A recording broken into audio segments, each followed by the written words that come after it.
Welcome to the Star Past channel. Old photos that stayed hidden in the archives for years. Are you ready to see them? Please feel free to like and subscribe. Behind one of Disney's sweetest films, there was a real battle between Walt Disney and P.L. Travers, the creator of Mary Poppins, which was released in 1964. Travers had refused to give Disney the film rights for years. When she finally agreed to sell the rights, she demanded approval over the screenplay, but she strongly objected to the animation, music, and changes to the characters. The most controversial part was that after seeing the finished film, Travers was unhappy with the final version and even tried to have the animated scenes removed, but by then it was too late. The audience, however, loved the movie, and Mary Poppins became one of Disney's biggest successes, earning more than $75 million. The film received 13 Academy Award nominations and won 5 Oscars, including Best Actress for Julie Andrews and Best Original Song for Chim Chim Cheree. It has even been reported that Travers confronted Disney at the film's premiere party, insisting that the animation had to be removed. Disney's response was essentially, "It's too late now." The bitter irony is that the film the world embraced as a family masterpiece was the very adaptation that its original creator never truly liked. Anne Baxter played Nefertiri in The Ten Commandments, the Egyptian princess whose story becomes entangled with Moses and Ramesses. But her casting came with a classic Hollywood controversy. Audrey Hepburn was one of the leading choices for the role, but Cecil B. DeMille rejected her because he felt her figure would not suit the film's extremely fitted and elaborate costumes. DeMille eventually chose Baxter after screening her film Carnival Story several times, even though she had initially been considered for another role, Sephora. Nefertiri's costumes were also far from ordinary, drawing inspiration from ancient Egyptian artwork, tomb paintings, and historical statues. The movie itself was enormous in scale, running about 231 minutes and being filmed in Egypt, the Sinai, and Hollywood studios. Despite the film's huge success, Baxter's performance received mixed reactions. Some critics found it overly theatrical, while others felt her dramatic style perfectly matched DeMille's larger-than-life epic. And here's the fascinating twist. The film's Nefertiri should not be confused with the historical Nefertari or Nefertiti. The character was a fictional creation inspired by historical and biblical material. At the 1942 Oscars, 2 real-life sisters were nominated for Best Actors for the first time, Joan Fontaine for Suspicion and Olivia de Havilland for Hold Back the Dawn, turning the ceremony into an unforgettable family rivalry. The most dramatic part was that Joan won, beating her own sister in one of Hollywood's most personal Oscar races. Behind those seemingly friendly smiles, however, the sisters had a notoriously complicated relationship that later became one of Hollywood's most famous family feuds. Different accounts have circulated about Olivia's reaction when Joan's name was announced, only adding fuel to the legend of their rivalry. And the competition didn't end that night. Olivia later won the Best Actress Oscar twice, meaning both sisters eventually became Academy Award-winning actresses. So this isn't simply an old Hollywood photograph. It captures the moment 2 sisters were competing directly against each other for one of cinema's biggest prizes. And the juiciest part? One sister won that night, while their rivalry went on to become one of the most famous sibling feuds in Hollywood history. This photo comes from the controversial 1933 film Designed for Living, starring Gary Cooper, Frederick March, and Miriam Hopkins, and directed by Ernst Lubitsch.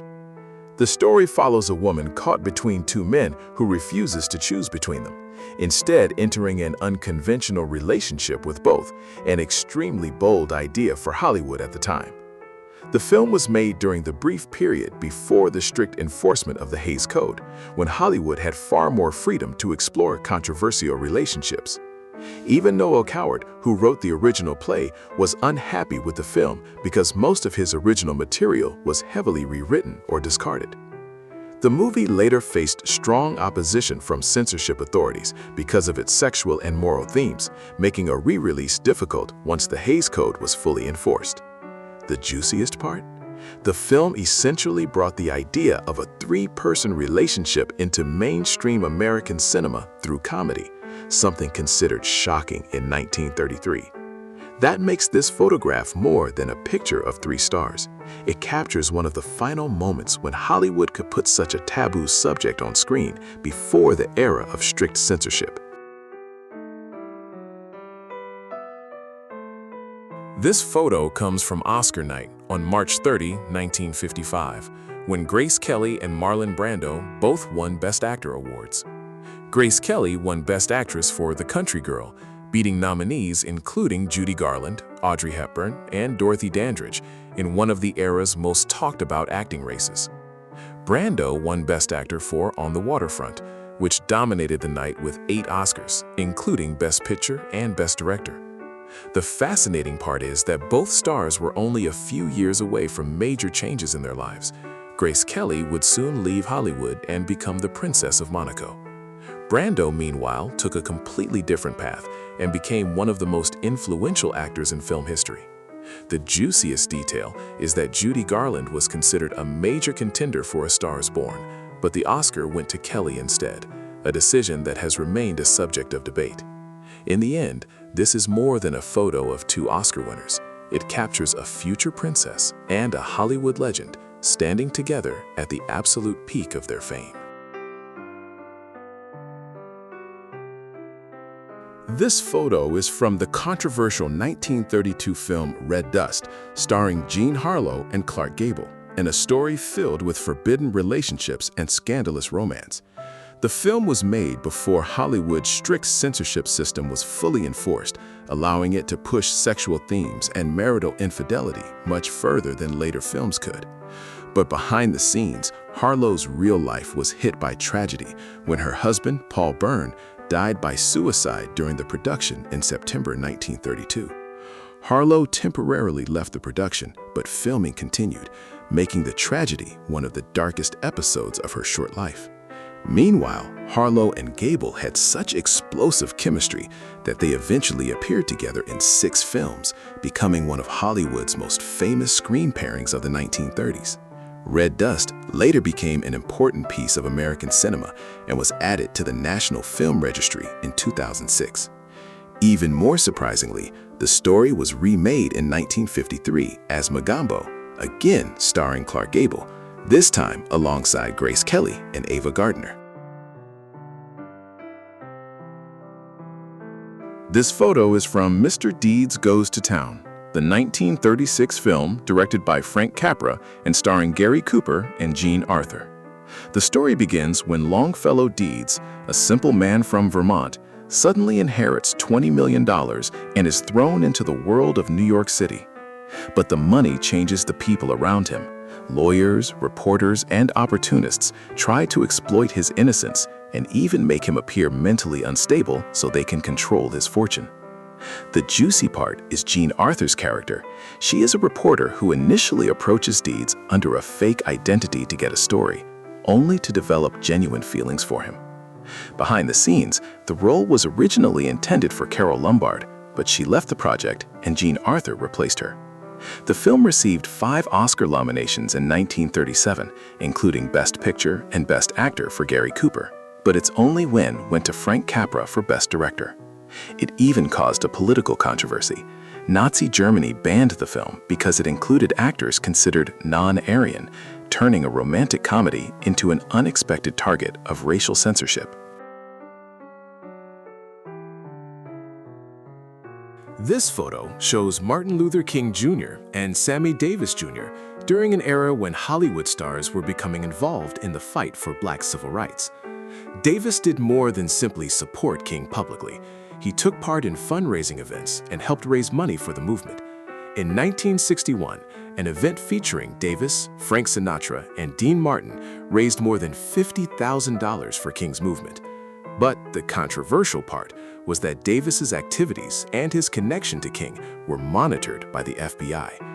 Years later, Davis shocked many people by supporting Richard Nixon, triggering strong criticism from parts of the Black community. He even faced threats and harsh backlash over his political views. So behind this friendly photograph lies a story of fame, money, political activism, government surveillance, and a controversial political turn. This photograph shows 4 major Hollywood stars, Judy Garland, Gene Kelly, Danny Kaye, and Phil Silvers, relaxing together at an informal gathering, although the exact date of this particular image is not firmly established. What makes it interesting is that they were not just colleagues, they also socialized privately, danced together, and entertained each other away from the studio. Garland and Kelly later appeared with Phil Silvers in Summer Stock in 1950, one of the memorable collaborations of Hollywood's golden age of musicals. Kelly was famous for dance and choreography, Garland for her singing, Danny Kaye for comedy, and Phil Silvers for his comic performances. 4 very different talents in one frame. The juiciest part is that Gene Kelly's home and private gatherings became a meeting place for major stars, such as Garland, Kaye, and Silvers, sometimes turning into what felt like a private Hollywood show. Still, the photograph itself does not prove that they were filming or performing officially at that exact moment. The real appeal of the image is that 4 stars who entertained millions on screen look here like 4 friends, simply hanging out and dancing together. This photograph comes from Cat on a Hot Tin Roof, 1958, starring Elizabeth Taylor and Paul Newman, and based on Tennessee Williams's famous play. Behind the seemingly romantic story was a controversial subject.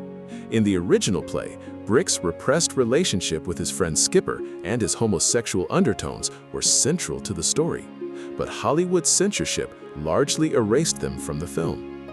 Even George Cukor, the original director, left the project over these changes, and the finished film was directed by Richard Brooks. Tennessee Williams was unhappy with the alterations as well.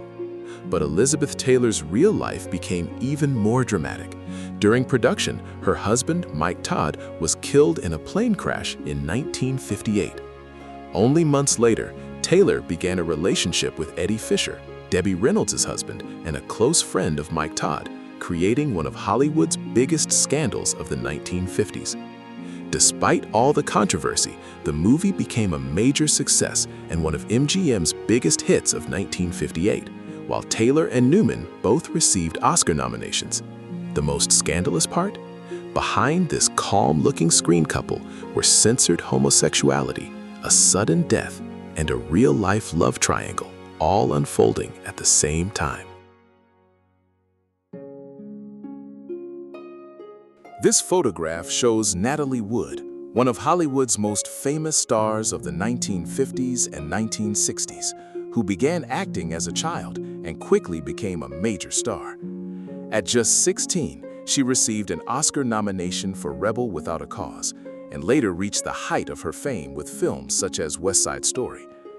Glamorous and daring images like this were part of the carefully crafted public image Hollywood built around her as a beautiful, sophisticated star.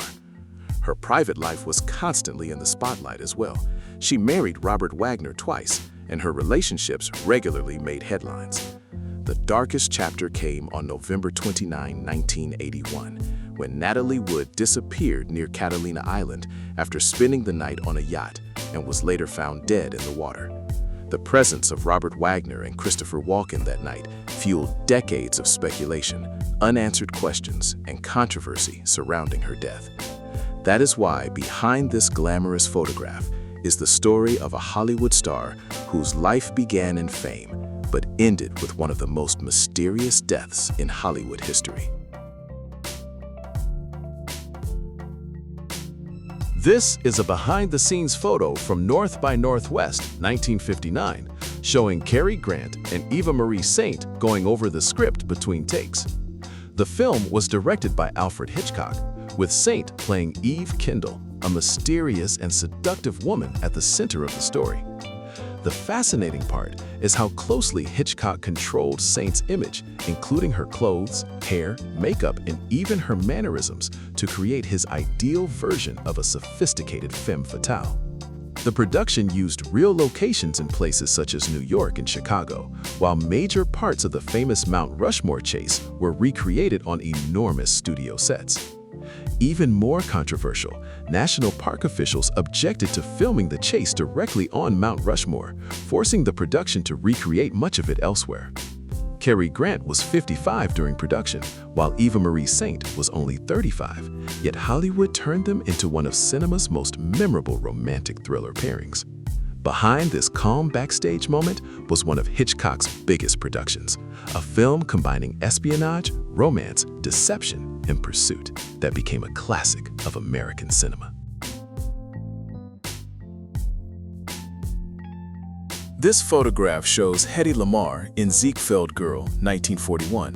But behind the Hollywood glamour was a woman working on an unusual military technology during World War II.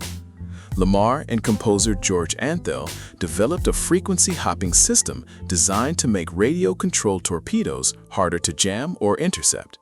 They filed for the invention in 1941 and received U.S. patent number 2292387 in 1942, but the U.S. Navy did not adopt their system at the time. The controversial part is the later myth that Hedy Lamarr invented Wi-Fi. Modern Wi-Fi was not created by her alone, but evolved from many technologies and researchers. Still, the basic frequency-hopping idea later became important in military and wireless communications and saw military use by 1962. During her lifetime, Lamarr was known mainly as a glamorous Hollywood star and did not receive fame or fortune proportional to the importance of her invention.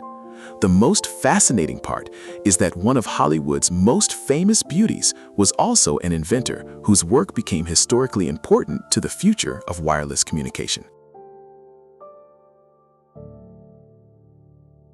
This photo is from To Kill a Mockingbird, 1962, featuring Gregory Peck as defense attorney Atticus Finch and Brock Peters as Tom Robinson during the trial scene. Tom Robinson, a black man, is accused of assaulting a white woman, but the evidence against him is far weaker than the accusations surrounding him. The most controversial part is that despite Atticus's powerful defense and major contradictions in the testimony, the jury ultimately finds Tom guilty.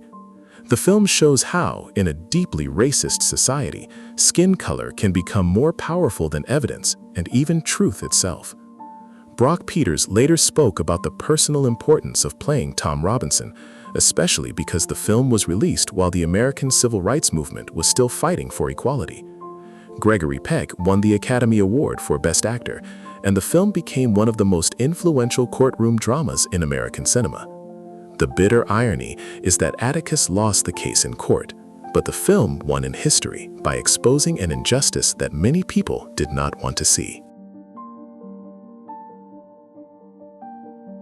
This photograph shows Bette Davis in Hollywood on August 8, 1935, when she was still on the verge of becoming one of the biggest female stars of her generation.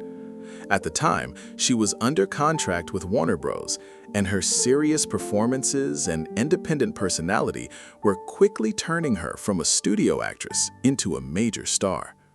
Just a few months later, she won her first Academy Award for Best Actress for Dangerous, completely changing the course of her career. But the controversial part of Davis's life was not just her success. She later took Warner Bros. To court in an attempt to gain more freedom over the roles and projects she accepted. She lost the legal battle, but her rebellion became an early example of a major Hollywood star challenging the power of the studio system. So this simple photograph of Davis eating ice cream actually captures the moment one of Hollywood's toughest women was just weeks away from a major breakthrough. And the juiciest part?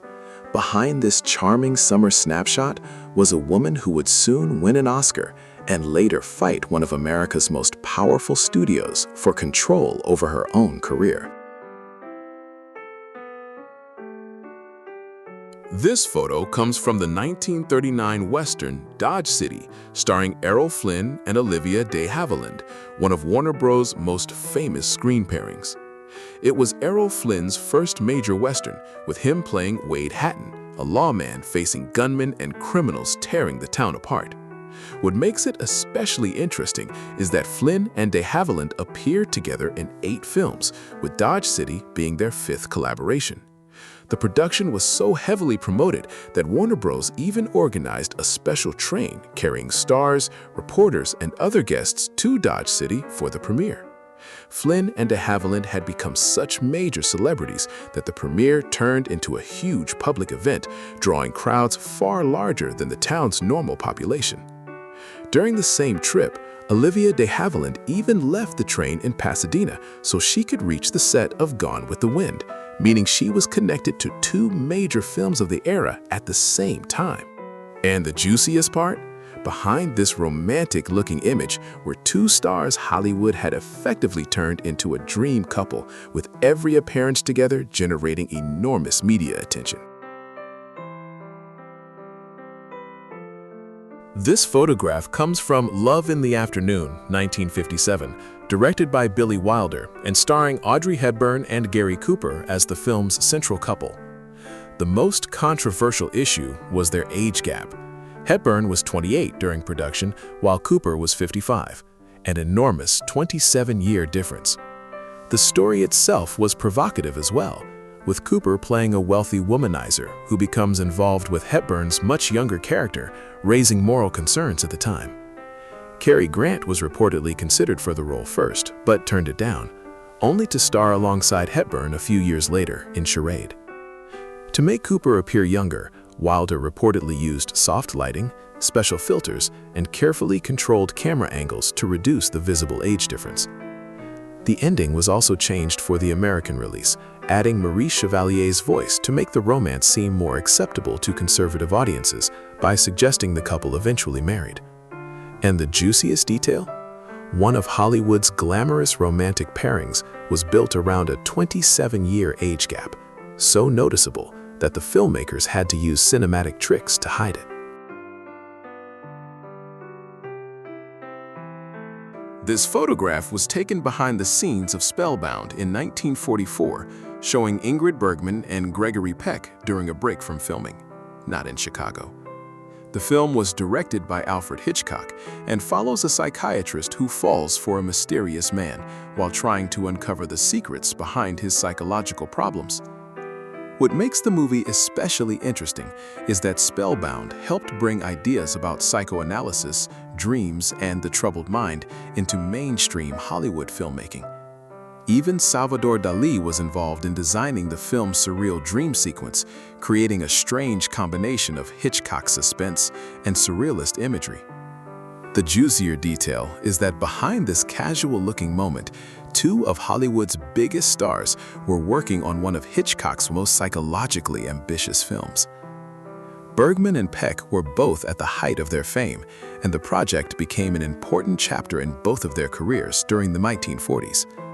And perhaps the most charming part of the photo is that during a simple break with ice cream, 2 major Hollywood stars briefly look completely ordinary, far away from the dark psychological world of the movie. This publicity photo is from Ziegfeld Girl, featuring Judy Garland, Lana Turner, and Hedy Lamarr in 1940. The film was released in 1941. These 3 women represented 3 very different kinds of stardom. Garland was known for her singing, Turner for her glamorous image, and Lamarr for her extraordinary beauty. The story follows 3 women chasing fame through the Ziegfeld Follies, while showing the personal price that can come with celebrity. Behind the glamorous image, MGM was essentially selling the stars themselves as part of the product, making their looks and personalities a major part of the film's appeal. The production was also expensive, with Busby Berkeley creating the huge musical numbers and Adrian designing the spectacular costumes. The juiciest detail is that Hedy Lamarr, the woman MGM promoted largely for her beauty, was also an inventor whose work on frequency-hopping communications became historically important. So this is more than a glamorous Hollywood photo. 3 women are standing at the center of the studio system, and one of them would later prove she was far more than just a beautiful face. This photo comes from the 1939 film Beau Geste, starring Gary Cooper, Ray Milland, Robert Preston, and Susan Hayward, in a story involving three brothers, a missing sapphire, and the French Foreign Legion. The story becomes complicated when the disappearance of the family jewel sends the three brothers into the deadly deserts of North Africa and into a brutal military adventure. What's fascinating behind the scenes is that Hollywood built a full desert settlement in Arizona to stand in for North Africa, complete with dozens of tents, and the area later became known as Beau Geste Valley. For Susan Hayward, the movie was especially important because it marked one of her first major credited film appearances and helped launch the career that would later make her a major Hollywood star. Gary Cooper had already appeared in another story involving the French Foreign Legion, making him a deliberate choice for this role. The juiciest part is that behind this elegant, romantic-looking image is a story packed with a stolen jewel, sacrifice, betrayal, death, and family secrets. And perhaps the most surprising detail is that Hollywood wanted the setting to look so authentic that it effectively turned part of Arizona into a fake North Africa.